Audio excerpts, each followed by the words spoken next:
Hi guys and welcome to Crazy Pepper Revenge. This channel is all about crazy true stories, stuff that happens in real life when things get a little bit messy. The mimosa bubbles rose lazily through the champagne flute as I fumbled with my keys at the front door. Saturday morning, 10:30, and I'd driven across town to surprise Vanessa with her favorite almond croissants from that overpriced bakery she loved. The kind of gesture that made her smile and post about what a thoughtful fiancé she had. I should have knocked. Instead, I slipped inside our downtown apartment, paper bag crinkling in my hand, and heard her voice drifting through the sliding door to our balcony. Laughter mixed with the sound of clinking glasses. Her friends were here. Sierra and Jules, the usual suspects from her PR firm. They'd been doing these Saturday brunches for months, ever since we got engaged. "Gabriel's so sweet," Vanessa was saying, and I paused in the kitchen, grinning like an idiot. Maybe I'd wait, let them finish, then make my grand entrance with the pastries. "But seriously, Van," Sierra's voice cut through the morning air, sharp and clear through the gap I'd left in the sliding door last night for fresh air. "Are you really going through with this whole thing? What do you mean?" Vanessa laughed, but there was something different in her tone, something I'd never heard before. "Come on," Jules chimed in. "We've all seen you with Mason at the office parties. The way you two look at each other, it's like Gabriel doesn't even exist." I froze, the pastry bag suddenly weighing 1,000 pounds in my hand. "Gabriel's..." Vanessa paused, and I heard the soft clink of her setting down her glass. "Look, he's stable. He's got money. He's paying for this entire wedding, and his credit score is perfect. But Mason? Mason's exciting. Mason's going places." "So what's the plan?" Sierra asked, and I could picture her leaning forward, always hungry for drama. "He's just a stepping stone," Vanessa said, her voice clear as a bell. "I'll use his money to pay for the wedding, get all the photos, have the perfect day that I post everywhere. Then, maybe 6 months later, after the honeymoon is paid for and I've gotten everything I need from this whole thing, I'll leave him. Irreconcilable differences. I'll get half of everything in the divorce, and then Mason and I can be together properly." The laughter that followed was like broken glass in my ears. "You're terrible," Jules giggled. "But honestly, kind of brilliant. Gabriel's so clueless he'll never see it coming."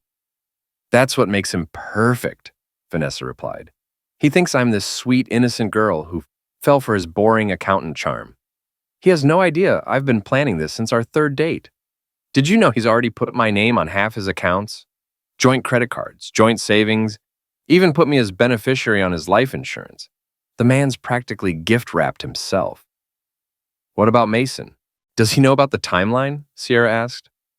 "Mason knows I'm engaged, obviously, but he thinks I'm just waiting for the right moment to break it off with Gabriel. He doesn't know about the wedding money part.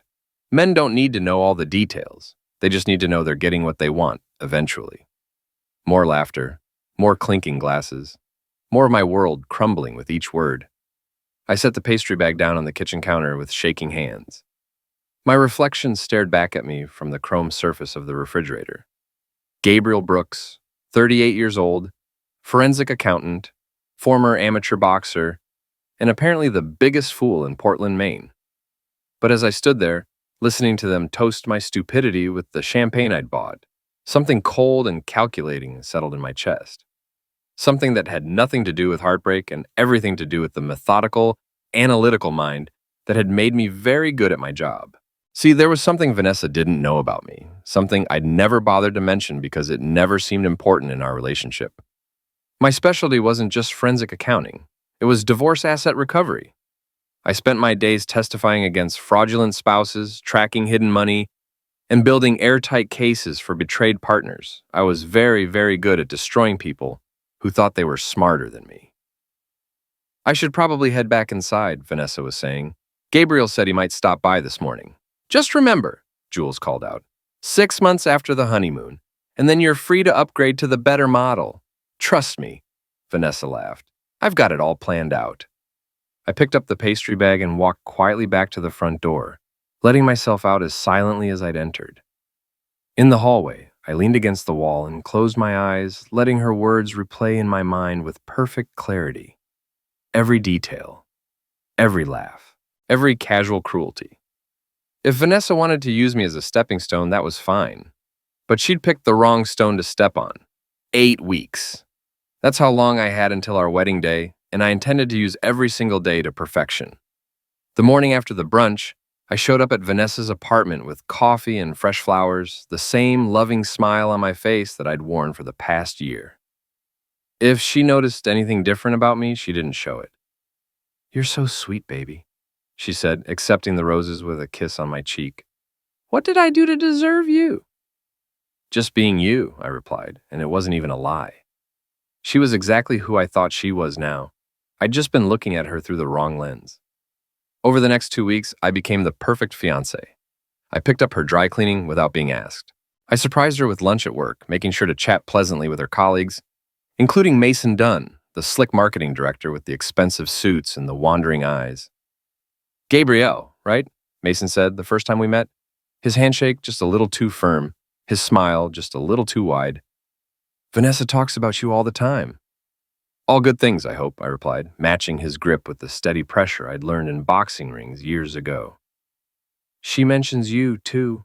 Says you're quite the entrepreneur." Something flickered behind his eyes. Surprise, maybe, that I knew about him at all. "Just a few side projects. Nothing as stable as accounting, I'm sure." "Stability has its advantages," I agreed, "especially when you're planning a future with someone." Vanessa appeared at Mason's shoulder, sliding her arm through mine with practiced ease. "Are you two getting acquainted?" "Mason's been helping me with some ideas for the wedding social media campaign." "How generous of him," I said, and Mason's smile tightened just slightly. "It's nice when friends go above and beyond." That night, Vanessa was more affectionate than she'd been in months, as if my brief interaction with Mason had reminded her why she was with me in the first place. I played the part perfectly, grateful, slightly overwhelmed by her attention, completely oblivious to any undercurrents. But while I was playing the devoted fiancé by day, my evenings were spent on something else entirely. My home office became mission control. I'd always been meticulous about finances, it was my job after all, but now I applied that same scrutiny to every aspect of our relationship. Bank statements, credit card records, phone bills, social media activity. I built spreadsheets tracking Vanessa's spending patterns, her schedule, her communications. What I found was illuminating. Late-night texts to a number registered under Mason's name, charges at restaurants I'd never been to, always on days when she said she was working late. A pattern of behavior that painted a very clear picture of a woman who'd been planning her exit strategy for months. But the most interesting discovery was Vanessa's credit report. Despite her job at a successful PR firm, despite her designer clothes and expensive tastes, Vanessa was drowning in debt. Credit cards maxed out, student loans in default, even a small claims judgment from her old landlord. She'd been living beyond her means for years, and the only thing keeping her afloat was my money, which explained a lot about her timeline. She didn't just want a fancy wedding, she needed it. The kind of social media spectacle that would rehabilitate her image, position her as successful and desirable, and give her the leverage to land someone like Mason permanently. I was financing my own replacement. The thought should have made me angry, but instead I felt something much more useful: clarity. I started making changes. Small ones at first, the kind that wouldn't raise suspicions, but would give me maximum control when the time came. I switched our joint accounts to require both signatures for large withdrawals. I updated beneficiaries on my insurance policies.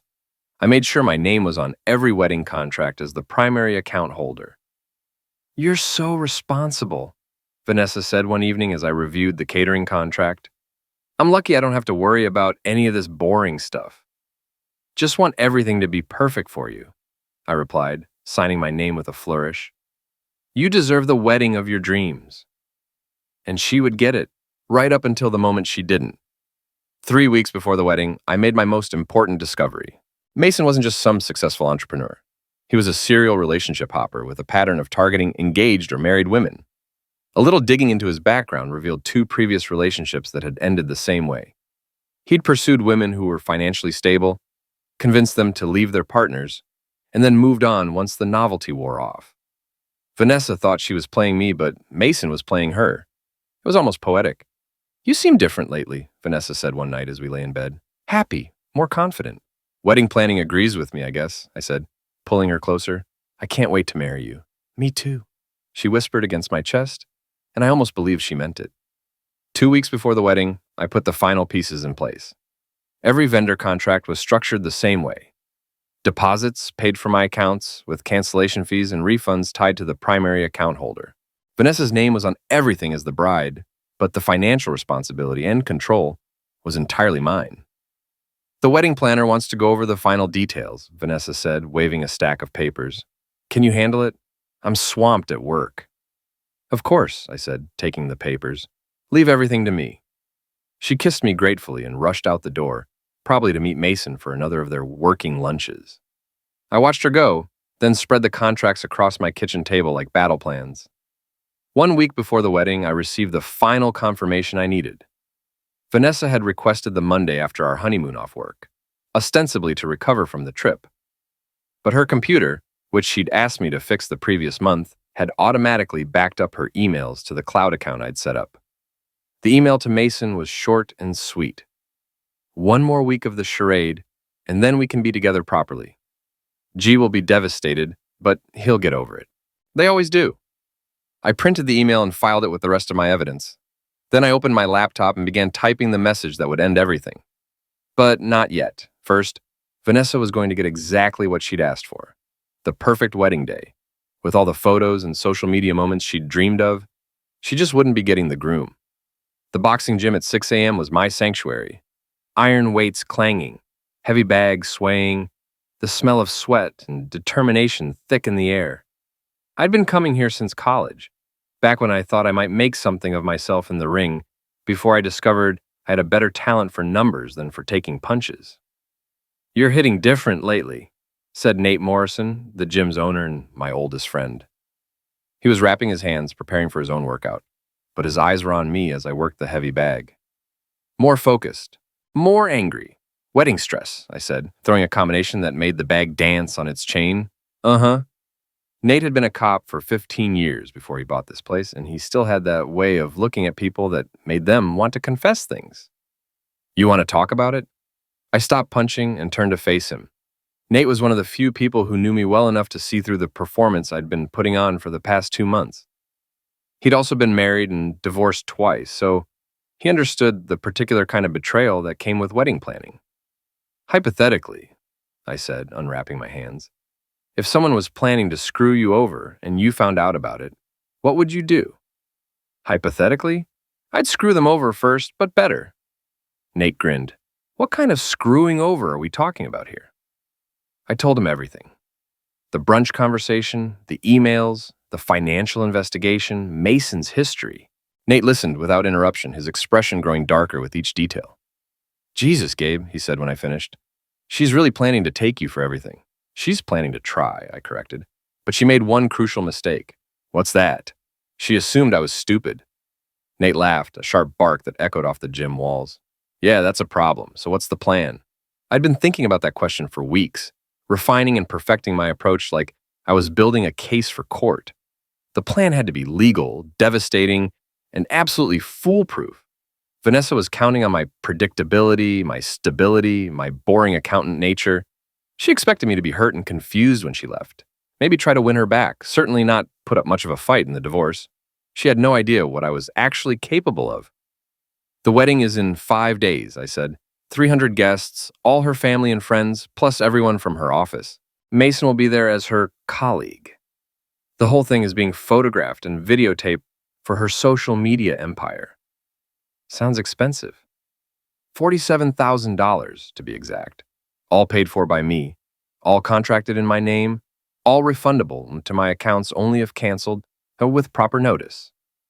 Nate's eyes lit up with understanding. You're not going to show up. Oh, I'm going to do much better than that. I pulled out my phone and showed him the screenshot I'd prepared, the recording I'd made of Vanessa's brunch conversation, cleaned up and edited for maximum impact. I'm going to make sure everyone knows exactly why I'm not showing up. Holy crap. Nate stared at the phone. You recorded her? Audio only, from inside the apartment. Completely legal since it's my residence too. And I've got timestamps, metadata, everything needed to prove authenticity. This is going to destroy her. That's the idea. I put the phone away and picked up my gym bag. She wanted to use me as a stepping stone. Fine. But stepping stones don't just lie there and take it. Sometimes they shift when you're not expecting it. What about Mason? What about him? He'll drop her the minute this goes public. Guys like Mason don't stick around for damaged goods. And after Saturday, Vanessa's reputation will be radioactive. Nate shook his head in admiration. Remind me never to piss you off. Just don't try to con me out of $50,000 and we'll be fine. That afternoon, I made my final preparations.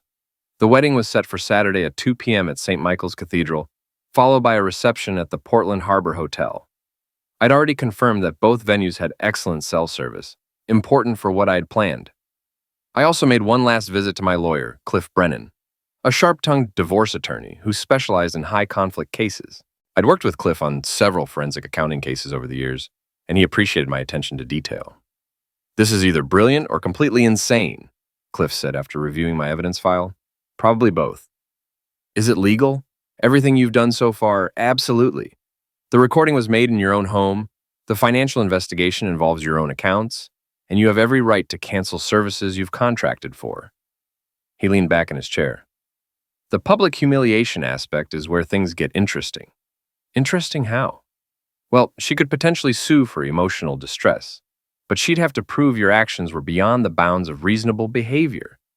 Given that you have documented evidence of her intent to defraud you, he shrugged. I'd say you're on solid ground. And the contracts? All legal. You're the account holder, you have cancellation rights, and the vendors will keep their deposits regardless. She'll be on the hook for the full amount if she wants to proceed without you. I stood up and shook his hand. Thanks, Cliff. Gabriel? He looked at me seriously. Are you sure you want to do this? There's no coming back from something like this. There was no coming back the moment she decided to use me, I replied. I'm just making sure she understands the consequences. Friday night, I had dinner with my parents at their house in South Portland. They were excited about the wedding, proud of their son who'd found such a beautiful, successful woman to settle down with. I let them talk, nodding and smiling, storing up their happiness for what was coming. We're so proud of you, my mother said as I was leaving. Vanessa's lucky to have you. Thanks, Mom, I said, hugging her tight. I love you too. Saturday morning, I woke up in my apartment, the apartment I'd be keeping, along with everything else that was actually mine. I made coffee, read the news, and went for a run along the Eastern Promenade. Normal Saturday morning activities for a man who was about to blow up his entire life. At noon, I showered and put on jeans and a t-shirt. Then I sat down at my computer and began the final phase of my plan. The message was simple, direct, and devastating. To our wedding guests, I regret to inform you that today's ceremony has been canceled. I recently discovered that my fiancée has been planning to leave me immediately after our honeymoon, having used me to pay for the wedding she actually intended to share with another man. The attached audio file will explain everything. I apologize for any inconvenience, and I hope you'll understand why I cannot participate in this deception. Gabriel Brooks. I attached the brunch recording and loaded the contact list.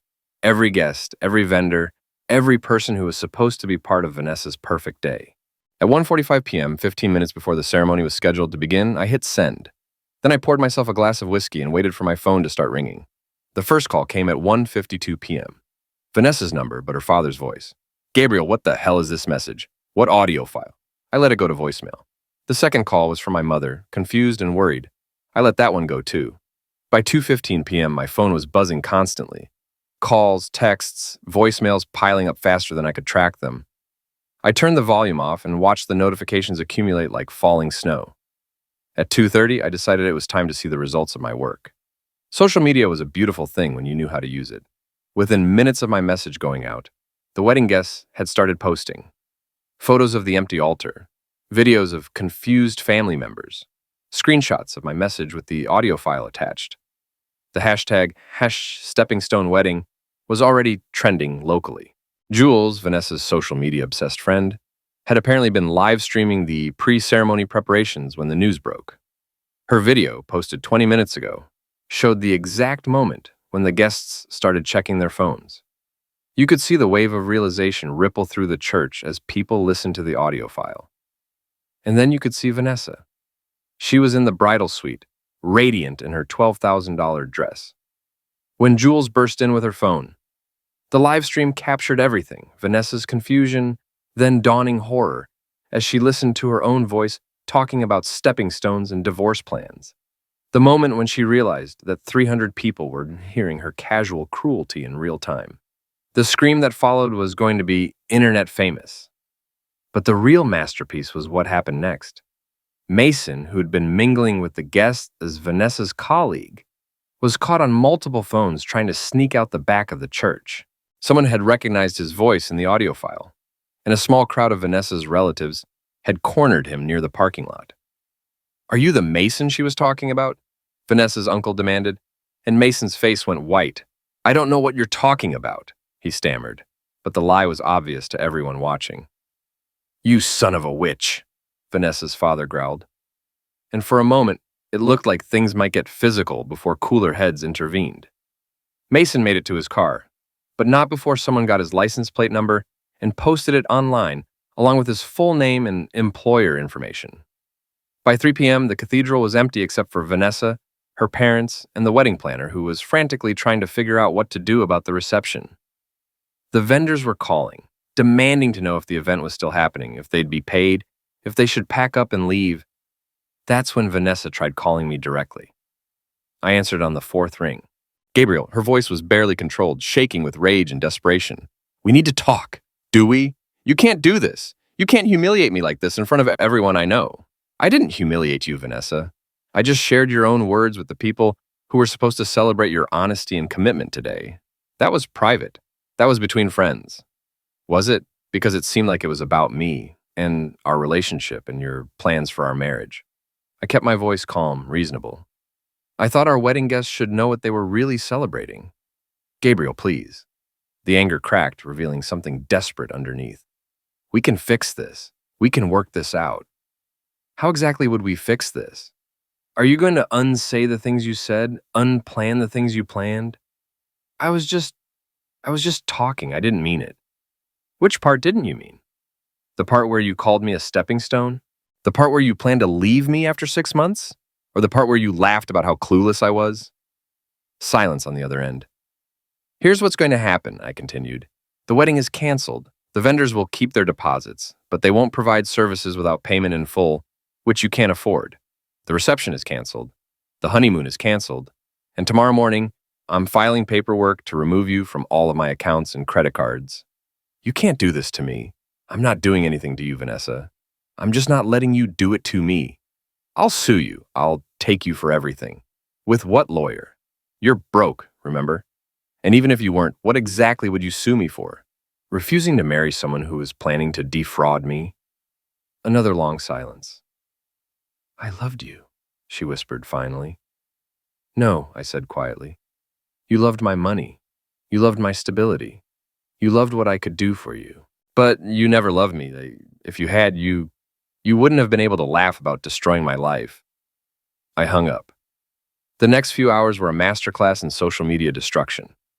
The wedding hashtag had gone viral, with people sharing their own stories of relationship betrayal and financial fraud. News outlets picked up the story. A local radio station played the audio file on air. Vanessa's PR firm released a statement distancing themselves from her actions. Mason's employer did the same thing. By evening, both of them had deactivated their social media accounts, but screenshots lived forever. My phone kept ringing. Reporters, friends, family members who wanted to make sure I was okay. I answered a few calls from people I cared about, assured them I was fine, and ignored the rest. At 9 p.m., there was a knock at my door. Through the peephole, I could see Vanessa standing in the hallway, still in her wedding dress, but with her makeup ruined and her hair falling down. She looked like a ghost of the confident woman who'd been planning my destruction just that morning. I opened the door, but didn't invite her in. "My parents won't talk to me," she said. "My friends won't answer their phones. I've been fired. My landlord wants to evict me because reporters have been calling the building." "I'm sorry to hear that." "Are you? Are you really sorry, Gabriel? Because you did this? You destroyed my entire life." I shared a recording of you destroying mine. What happened after that was just consequences. "I have nothing left. You have exactly what you had before you met me," I said. "The only difference is that now everyone knows it." She stared at me for a long moment, and I could see her trying to find some trace of the man she'd thought she was manipulating. The eager-to-please accountant, who would have done anything to make her happy. He was gone. "I never knew you could be this cruel," she said finally. "I never knew I could be this honest," I replied. "Turns out we both learned something new about me today." I closed the door and turned off the lights. Outside, I could hear her crying in the hallway, but I felt nothing. No satisfaction, no regret, no anger. Just the quiet peace that comes from a job well done. My phone buzzed with a text from Nate. "Holy crap, man, you made the national news. How does it feel to be famous?" I typed back, "Like justice." Then I poured myself another whiskey and went to bed. The stepping stone had finally learned how to bite back. 3 days after the wedding that wasn't, I returned to work like nothing had happened. My colleagues at Morrison & Associates had seen the news coverage, of course, but they were professionals. A few offered quiet words of support, others just nodded and went about their business. I preferred the latter approach. "Brooks, my boss," Janet Morrison called from her office. "Got a minute?" Janet was Nate's older sister, a forensic accountant who'd built the firm from nothing into one of the most respected practices in northern New England. She was also the person who taught me most of what I knew about tracking financial fraud. "Heard you had an interesting weekend," she said, closing her office door behind me. "You could say that." "The Hendricks divorce case we've been working on?" "Mrs. Hendricks called this morning. Apparently she saw the news coverage and wanted to make sure you were still going to testify about her husband's hidden assets." "Of course I am. Why wouldn't I be?" Janet smiled. "That's what I told her. I also told her that if anyone understood the importance of financial honesty in a marriage, it would be you." "Is that all?" "Actually, no." She handed me a stack of files. "We've gotten 6 new cases since Monday, all divorce-related asset investigations. Seems like your story resonated with some people who think their spouses might be hiding something." I flipped through the files. Each one represented someone who'd been betrayed, someone who needed help uncovering the truth about their partner's finances. It was exactly the kind of work I'd always been good at, but now it felt personal in a way it never had before. "I'll get started on these today," I said. "Gabriel?" Jennin's voice stopped me at the door. "For what it's worth, I think you handled the situation exactly right. Too many people let themselves be taken advantage of because they're afraid of making waves." "Thanks. And the next time someone assumes that accountants are boring and predictable, feel free to refer them to the internet." That afternoon, I drove to the boxing gym for my usual workout. The place was busier than normal, and I noticed several people glancing at me as I wrapped my hands. Word had gotten around. "Celebrity in the house," Nate called out as I approached the heavy bag. "How's it feel to be Portland's most famous jilted groom?" "About the same as being Portland's most anonymous forensic accountant," I replied. But I was smiling. "You see the follow-up stories?" I hadn't been paying attention to the news coverage after the first day, but Nate was clearly dying to fill me in. "Vanessa's been staying with her sister in Boston," he said. "But get this, Mason's wife found out about the whole thing. Mason's married, separated apparently, but not divorced. His wife saw the news coverage and decided to do some investigating of her own. Turns out our boy Mason has been running the same scam for years. She's filing for divorce and going after him for everything." The irony was delicious. Mason had been playing Vanessa the same way she'd been playing me, and now all 3 of us were dealing with the consequences. The difference was that I'd seen it coming. "There's more," Nate continued. "Remember that PR firm she worked for? They're being investigated for some kind of client billing fraud. Apparently Vanessa wasn't the only one there with flexible ethics." "How do you know all this?" "Maya Chen, the reporter from Channel 8, she's been digging into the whole story. Turns out financial infidelity is a bigger problem than people realize, and your little wedding stunt opened up a whole can of worms." Maya Chen. I remembered her from the initial news coverage, a sharp-eyed investigative reporter who'd treated the story as more than just tabloid gossip. She'd focused on the financial aspects, the planning involved, the legal implications of what Vanessa had been attempting. "She wants to interview you," Nate said. "In-depth piece about financial fraud in relationships. Might be good for business." "I'll think about it." But I already knew I'd say yes.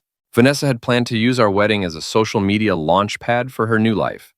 It seemed only fair that I use the aftermath to build something of my own. That evening, I was reviewing the new case files when my doorbell rang. Through the peephole, I could see a woman I didn't recognize, mid-30s, professional dress holding a manila envelope. Mr. Brooks, I'm Sarah Hendricks. I think you're working on my divorce case. I opened the door. Sarah Hendricks was one of Janet's clients, a woman whose husband had been hiding assets in offshore accounts while claiming poverty in their divorce proceedings. Mrs. Hendricks, is everything okay? You could have called the office. I wanted to thank you in person, she said, and to give you this. She handed me the envelope. Inside were documents showing that her husband had been caught trying to move money to yet another hidden account, and a check made out to Morrison and Associates for our full fee. We found everything, she said. The Cayman accounts, the shell companies, the fake business expenses, all of it. He's agreed to a settlement that's 3 times what he originally offered. I'm glad we could help. It's more than that. She looked at me seriously. Seeing what you did last weekend, how you stood up for yourself instead of just accepting being used, it gave me courage to fight harder for what I deserved. After she left, I sat in my kitchen reading through the case files Janet had given me. Each one told a similar story.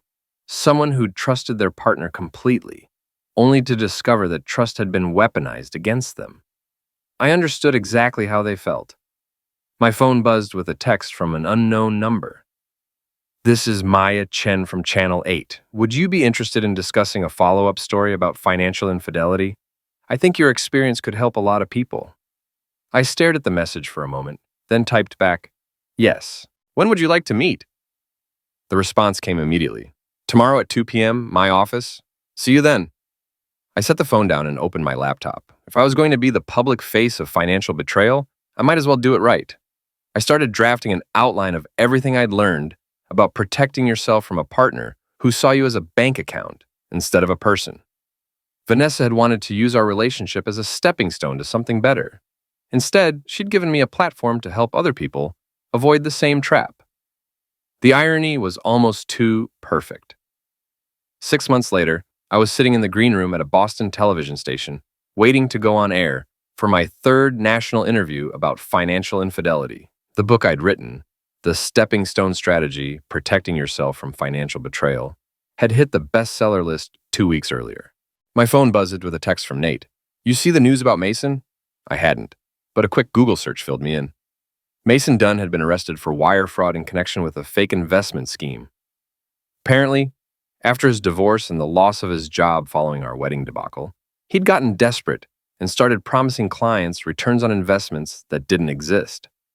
The article mentioned that his ex-wife, Vanessa Carter, had been questioned by investigators but wasn't considered a suspect. She was described as unemployed and living with relatives in Massachusetts. Mr. Brooks? A production assistant appeared at my side and, we're ready for you. The interview went well. I'd gotten good at telling the story, the discovery, the investigation, the decision to expose the truth publicly rather than suffer in private. The host was particularly interested in the legal aspects, the way I'd structured everything to protect myself while ensuring maximum consequences for the betrayal. What would you say to people who think your response was too harsh? She asked. I'd say that financial infidelity is a crime that destroys lives, I replied. When someone systematically deceives their partner about money, when they use love and trust as weapons to commit fraud, they're not making a mistake. They're making a choice, and choices have consequences. Any regrets about how you handled it? Only one, I said. I regret that I didn't trust my instincts sooner. There were signs, red flags I ignored because I wanted to believe in the person I thought she was. If I'd been more honest with myself earlier, I could have saved us both a lot of pain. After the interview, I drove back to Portland. The city looked different now, not because anything had changed, but because I had. I wasn't the same trusting, naive man who'd bought pastries for his fiance's brunch 6 months ago. I was harder now, more careful, but also more confident. My apartment had been replaced by a house in the West End, bought with the advance from my book deal and the consulting fees from the dozens of cases I'd worked since becoming the public face of financial fraud investigation. The boxing gym had become a second home, and I'd even started teaching a class for people going through divorces, financial self-defense, we called it. That evening, I was reviewing applications for the Morrison and Associates expansion when my doorbell rang. Through the peephole, I could see a familiar figure, older, thinner, with shorter hair and cheaper clothes, but unmistakably Vanessa. I opened the door but didn't invite her in. Hello, Gabrielle. Vanessa. She looked around at my new neighborhood, taking in the upgraded surroundings. You've done well for yourself. I've done well for myself, honestly, I corrected. It makes a difference. I saw your book, your interviews, and I wanted to apologize for everything, for what I said, what I planned, how I treated you. I studied her face, looking for signs of manipulation, of calculation. Instead, I saw something I'd never seen before. Genuine remorse. Okay, I said. Apology noted. That's it? That's all you have to say? What else would you like me to say? I don't know. That you forgive me? That you understand I was confused and made mistakes? I understand that you made choices, I said. The same way I made choices. You chose to see me as a stepping stone. I chose not to be one. You destroyed my life. No, Vanessa. I documented your plan to destroy mine. And I shared that documentation with people who deserve to know the truth. What happened to your life after that was the natural consequence of your own actions. She was quiet for a long moment, and I could see her struggling with something. I'm broke, she said finally. I can't find work. Every time someone Googles my name, they find the wedding story. I can't even get a job at a coffee shop because they think I'm a gold digger. That must be difficult. I was wondering, hoping if maybe you could help me. Put in a word somewhere, or maybe we could do an interview together about forgiveness and moving on. And there it was. Even now, even after everything, she was still trying to use me.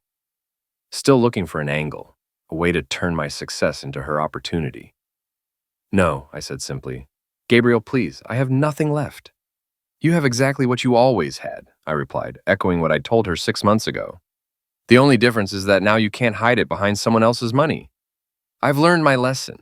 I've changed. Have you? Because this conversation feels a lot like another attempt to use me as a stepping stone. You're not here because you're sorry. You're here because you need something. Her face flushed with anger, and for a moment I could see the old Vanessa underneath the humbled exterior. You're right, she said bitterly. I am here because I need something. I need my life back. I need people to stop treating me like a pariah. I need to be able to move forward. Then move forward, I said. Build something new. Earn something honestly. Prove that you've actually changed instead of just saying you have. How am I supposed to do that when everyone knows what I did? The same way everyone else does it. One day at a time, one honest choice at a time, until you've built something real instead of something stolen. I started to close the door, then stopped. Vanessa, for what it's worth, I hope you do figure it out. I hope you find a way to build a life that doesn't require stepping on other people. But I'm not going to help you do it, and I'm not going to pretend that what you did was forgivable just because it's inconvenient for you now. I closed the door and turned off the porch light. The next morning, I woke up to find a new email in my inbox. The subject line read, "Thank you for saving my marriage." The message was from a woman in Seattle whose husband had been exhibiting the same red flags I'd written about in my book. Instead of ignoring them, she'd confronted him directly and discovered that he'd been hiding a gambling obsession and had run up significant debt in her name. Because of your story, I knew what questions to ask and what evidence to look for, she wrote. We're in counseling now and he's getting help for his obsession. It's going to be a long road, but at least we're walking it together, honestly. I forwarded the email to my editor. It would go in the file with hundreds of others like it. People who'd learned to protect themselves, who'd found the courage to demand honesty in their relationships, who'd refused to be stepping stones for someone else's ambition. That afternoon, I had lunch with Maya Chen, who'd become both a friend and a frequent collaborator on financial fraud investigations. You know what I find interesting about your story, she said as we reviewed notes for her latest piece? It's not really about revenge at all. No, it's about consequences. You didn't set out to destroy Vanessa's life. You just refused to let her destroy yours. Everything that happened after that was just cause and effect. She came to see me last night, I said, still looking for an angle, still trying to find a way to use me. Some people never learn. Some people don't want to learn. Learning would require admitting they were wrong. And that's harder than just finding new sufferers. Maya nodded. That's actually a great quote. Mind if I use it in the article? Use whatever you want. After lunch, I drove to the boxing gym for my usual workout. The place was busier than ever. My story had brought in a lot of new members, people who were looking for a way to build physical and mental strength after their own betrayals. You know what the best part is, Nate said as we sparred. 6 months ago, you were just another guy getting played by his fiancée. Now you're helping thousands of people protect themselves from the same thing. Funny how life works out. You think she'll try again, Vanessa? Probably, but not with me. I'm not a stepping stone anymore. What are you then? I thought about it as I threw a combination at the heavy bag. 6 months ago, I would have said I was a sufferer. 3 months ago, I might have said I was a survivor. Now, I'm exactly who I was always supposed to be, I said. I just had to stop letting someone else define me. That evening, I sat on my back deck with a glass of wine, reading through the latest batch of case files. Each one represented someone who'd been betrayed, someone who needed help uncovering the truth. My phone buzzed with a text from an unknown number. Saw your interview today. Thank you for giving me the courage to leave my cheating husband. I'm scared, but I'm finally free. I smiled and typed back, freedom is worth being scared for. Then I set the phone aside and watched the sun set over Casco Bay. Tomorrow, there would be more cases, more interviews, more people who needed help standing up for themselves. But tonight, I was just Gabriel Brooks, sitting on his own deck in his own house, living his own life on his own terms. The stepping stone had learned to stand up, and it felt pretty damn good.